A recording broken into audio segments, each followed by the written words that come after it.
अब ऐसा है, वो तो वहां तय करते, उद्घाटन तो राष्ट्रीय अध्यक्ष नड्डा जी के द्वारा होता है, आप तो जानते ही हैं।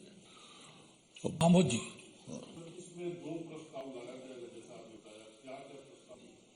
अब आपको बताएंगे सर।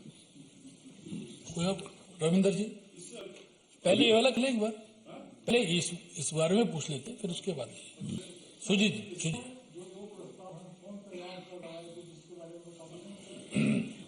आपसे भी वादा करूंगा, अवसर आएगा तो।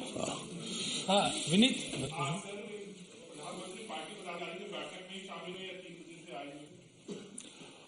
देखिए, अधिकारियों की बैठक में प्रधानमंत्री आ सकते हैं, ये सब उनके विवेक पर है, ये हम आपसे कहना चाहेंगे। रविकांत आप पूछना चाह रहे? अच्छा रविंदर जी, आप इसी बारे नहीं भाई, अभी नहीं हुआ है आप लोगों का इसी बारे में पूछना सुनिए।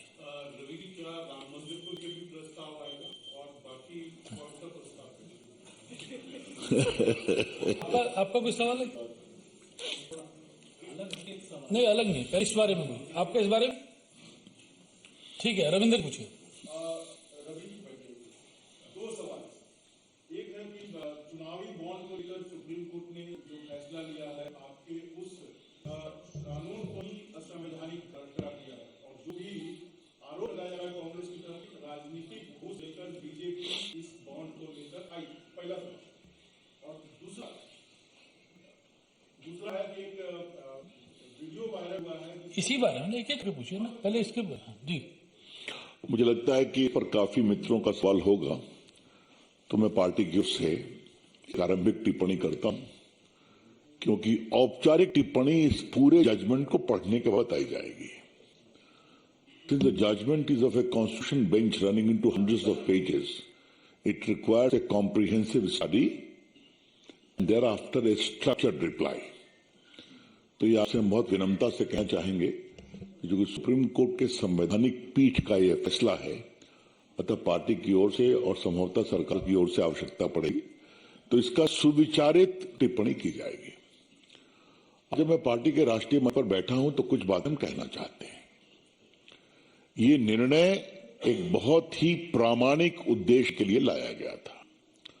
This decision was undertaken for a very laudable objective to bring transparency in electoral funding.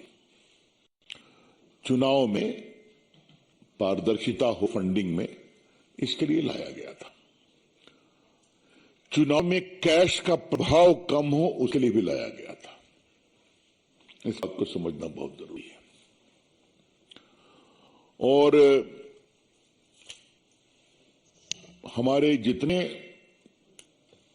चंदा देने वाले लोग हैं, उनकी अपेक्षा थी कि अगर उचित हुआ कि हमारे लिए भी गोपनीयता रखी जाए, और ये बहुत अस्वाभाविक नहीं है। मैं आपको एक अपने राजनीतिक अनुभव से बात कहना चाहता हूं। कहीं पर कोई सरकार है तो हम उनको सहयोग करते हैं। अब मान लीजिए वो सरकार हार गई और उनके विरोधी दूसरी जगह आए तो उनके खिलाफ हो जाते हैं। इसलिए कोई ईमानदारी से बिजनेस कर रहे हैं तो उनको अपना काम करें, ऐसा विचार था। और जो लेवल प्लेइंग फील्ड की बात करते हैं, उनके बारे में मुझे एक ही बात कहनी है। जहां तक कांग्रेस की टिप्पणी मैंने सुना ही है, अगर उन्होंने कहा है कि घूस लेके दिया गया है, अगर ये कहा है, जिनका पूरा संस्कार घूस पर है, वो अगर ये आरोप लगाते हैं तो बड़ा हास्यास्पद लगता है। Those whose DNA is based upon corruption and bribery, please don't make those allegations against the BJP. लेकिन जो लेवल प्लेइंग फील्ड की बात करते हैं, उसके बारे में मुझे एक ही बात कहनी है। फील्ड लेवल का है या लेवल का नहीं है, ये तो उन्हीं के बारे में तय होगा ना जो फील्ड के अंदर हैं। जो फील्ड के बाहर हैं, वो लेवल में है या नहीं है, कैसे तय होगा? आप फील्ड में है या नहीं कौन तय करता है? जनता तय करती है। तो अगर देश की जनता ने बहुतों को फील्ड से बाहर कर दिया है, वो लेवल प्लेइंग फील्ड की बात करते हैं। और हम क्या बताएं? आप समझते हैं मेरा इशारा किसकी ओर है। बहुत से लोग को चुनाव में एक सीट भी नहीं मिलती है। आपने पुराने बड़े बड़े प्रभाव के क्षेत्रों में इसलिए वो बात अलग है, छोड़ दीजिए। लेकिन हाँ, चुनाव में सुधार के लिए ये हमारी मोदी जी की सरकार का एक प्रयास नहीं था। आपको याद होगा, वोटर लिस्ट पर आपकी फोटो छपती है, ये भी उस समय हुआ था ना। आज बड़ी संख्या में जो ईवीएम्स लाए गए, उससे बूथ कैप्चरिंग बंद हुई है ना।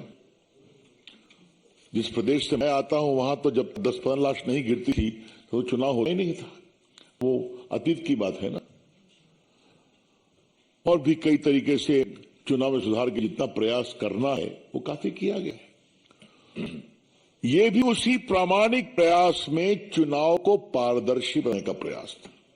अब माननीय सुप्रीम कोर्ट ने एक फैसला किया है तो हम उनका सम्मान करते हैं। इस फैसले पर क्या बोलना है, जैसे मैंने कहा, निर्णय को पढ़ने के बाद बताएंगे।